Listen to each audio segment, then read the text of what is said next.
Μια νέα περιπέτεια για την Τίκη. Πρώτο στάδιο. Εισαγωγή στην αποστολή. Συγκεντρώστε τα παιδιά σε ένα κύκλο και υπενθυμίστε με λίγα λόγια την ιστορία της Τίκης και πώς την είχαμε γνωρίσει. Π.χ. ξεχνάει εύκολα, έχει πολλά συναισθήματα μαζί, χρησιμοποιεί εργαλεία όπως πηξίδα, καθρέφτης. Ρωτήστε, αν η Τίκη είχε μια καινούργια περιπέτεια, τι θα της συνέβαινε? Πώς θα ένιωθε αν κάποιος την κορόιδευε, αν έκανε λάθος μπροστά στους φίλους της? Εξηγήστε ότι σήμερα τα παιδιά θα γίνουν συγγραφείς και εικονογράφοι μιας νέας περιπέτειας της Τίκης. Δεύτερο στάδιο. Επιλογή συναισθήματος. Ιδέα ιστορίας. Δώστε στα παιδιά καρτέλες με εικόνες ή emoji συναισθημάτων, π.χ. ντροπή, θυμός, έκπληξη, λύπη, ενθουσιασμός.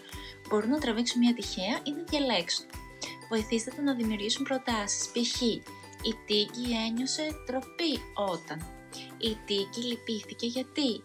Η Τίκη ένιωσε ενθουσιασμένη όταν. Γράψτε εσείς τη φράση ή πληκτρολογήστε τη στο ψηφιακό εργαλείο. Εναλλακτικά ηχογραφήστε τη φωνή τους, π.χ. στο Book Creator. Τρίτο στάδιο. Ζωγραφική ψηφιακή δημιουργία. Δώστε τους χρόνο να ζωγραφίσουν την Τίκη με το συγκεκριμένο συναίσθημα, τη σκηνή που την προκάλεσε. Αν χρησιμοποιείτε Google Slides ή Book Creator, σαρώστε ή φωτογραφίστε τη ζωγραφιά τους. Προσθέστε την εικόνα στη σελίδα. Συνοδεύστε με τη φράση πρόταση του παιδιού. Εναλλακτικά μπορούν να δημιουργήσουν εξ ολοκλήρου τη σελίδα ψηφιακά, π.χ. με emoji, έτοιμες εικόνες και φόντα. Τέταρτο στάδιο. Σύνθεση ψηφιακού βιβλίου. Συλλέξτε τις σελίδες όλων των παιδιών σε ένα κοινό ψηφιακό αρχείο. Σε Book Creator μπορείτε να συνεργαστείτε μέσω Classroom Code.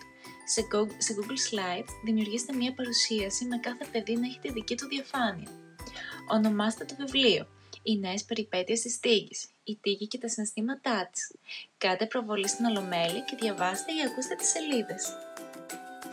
Πέμπτο στάδιο. Αναστοχασμός και κλείσιμο. Μετά την προβολή, κάντε σύντομο κύκλο συζήτησης.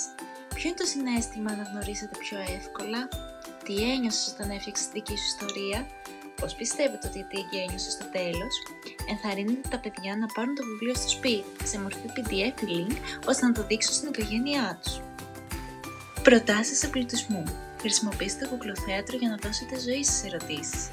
Δημιουργήστε βιβλίο συναισθημάτων στο τέλος, όπου κάθε παιδί ζωγραφίζει το αγαπημένο του συναίσθημα. Ηχογραφήστε ή βιντεοσκοπήστε τη δραστηριότητα και αναστοχαστείτε όλοι μαζί.